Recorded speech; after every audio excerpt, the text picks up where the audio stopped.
A pesquisa IPESP, divulgada ontem, mostra a estabilidade na corrida eleitoral para a presidência da República. O ex-presidente Lula lidera com 45% das intenções de voto, seguido por Bolsonaro com 34%.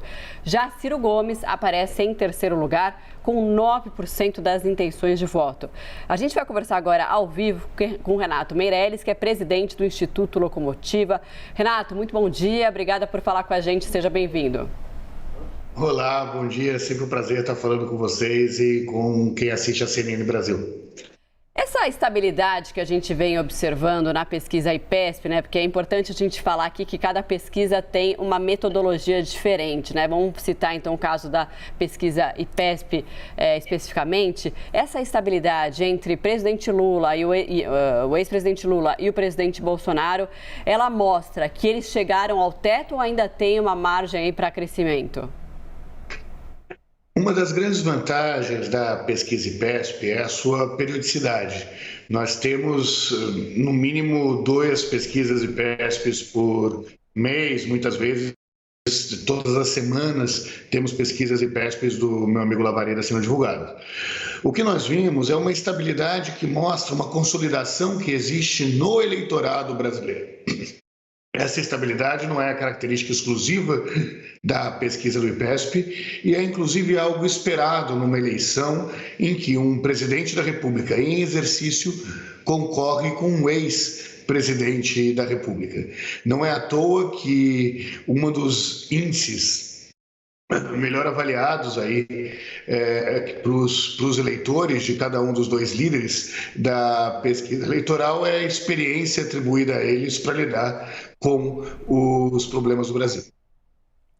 E a gente teve também há alguns dias, né, a saída de João Dória da disputa pelo PSDB para o Palácio do Planalto.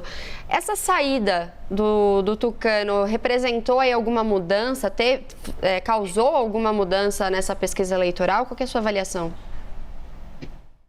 Como o esperado pelos cruzamentos feitos pelas pesquisas anteriores, inclusive pesquisas do próprio IPESP, nós tivemos aí uma migração de votos um pouco maior para o ex-presidente Lula do que para o atual presidente Jair Bolsonaro. O Dória não tinha muito voto para distribuir, né? Ele estava, quando saiu, navegando em 4% das intenções de votos. O que as pesquisas têm mostrado é que metade desses votos foram para o ex-presidente Lula e o bolsonarismo ficou com um pouco mais do que 25% aí desses votos do João Dória. Vale lembrar que isso se dá basicamente pelo eleitor histórico do PSDB e é um eleitor que mais se incomodou aí com os ataques que o presidente Jair Bolsonaro fez à vacinação desenvolvida, a campanha de vacinação desenvolvida pelo ex-governador de São Paulo. Renato, Ciro Gomes, que está ali em terceiro lugar, vai oscilando um pouquinho, agora acho que está com 9% nessa última pesquisa, está com 9% nessa última pesquisa IPESP. Qual que é a dificuldade do pré-candidato para crescer mais nas pesquisas? O Ciro Gomes, por mais que seja menos comentado aí do que a candidatura da Simone, é na prática a candidatura que mais se aproxima com uma candidatura de terceira via, né? De todos os votos que não vão nem para Lula nem para Bolsonaro, o Ciro tem pelo menos metade desses votos. Então chega a ser engraçado, inclusive, todas as articulações dos outros partidos por uma construção de terceira via que não passe pela conversa com o Ciro Gomes.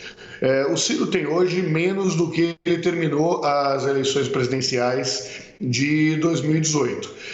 Isso se dá pela participação que o ex-presidente Lula tem no eleitorado do Nordeste, que é o eleitorado histórico também do Ciro Gomes, né? Uma coisa é o Ciro concorrer contra o Haddad, que tinha menos presença no estado do Nordeste do que tem hoje o presidente Lula. Na prática, o que significa? O mercado pode querer uma tentativa de terceira via, os jornalistas analistas podem querer uma tentativa de terceira via, parte considerável dos empresariados e dos analistas gostariam de ver uma candidatura de terceira via, mas objetivamente, conforme boa parte das pesquisas tem mostrado há mais de 6 meses, quem não quer uma terceira via são os eleitores brasileiros. E, Renato, você acredita numa disputa que se encerre no primeiro turno, ou a partir desses dados que a gente tem hoje é possível afirmar ou pelo menos avaliar, né, que a gente deve ter sim um segundo turno nas eleições deste ano, até porque essa coisa de vencer no primeiro turno foi algo ventilado aí pelo próprio PT, né? Bom, vamos olhar o retrato dos números hoje e depois da minha opinião de analista. Olhando para os números hoje, objetivamente tem chance de ir para o segundo turno, né? Da eleição terminar no primeiro turno. Em várias pesquisas aí, o número de votos válidos do presidente Lula tangencia aí 2 pontos a menos, 2 pontos a mais dos 50% mais 1 necessários para definir a eleição no primeiro turno. Agora, no auge da popularidade do presidente Lula, ele não conseguiu eleger a ex-presidente Dilma no primeiro turno.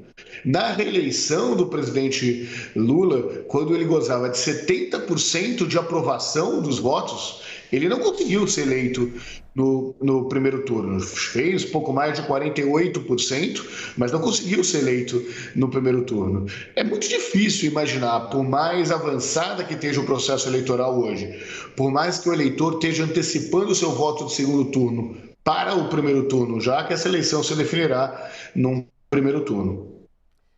Renato, um dos principais fatores que podem definir, inclusive, né, essa eleição é a economia. De fato, a inflação que vem subindo muito por vários produtos, entre eles o preço dos combustíveis, que tem sido aí palco de muitos debates do presidente Bolsonaro, falando que quer a privatização da Petrobras, também jogando para os estados que não diminuem o ICMS que incide sobre os combustíveis. Qual que é a possibilidade ali de ter uma melhora nesse indicativo, porque a gente parece que tem aí de previsão de que a situação pode só piorar diante desse aspecto, até do ponto de vista internacional, que vem trazendo esse cenário para a gente, e se isso, qual o tamanho desse impacto na eleição desse ano?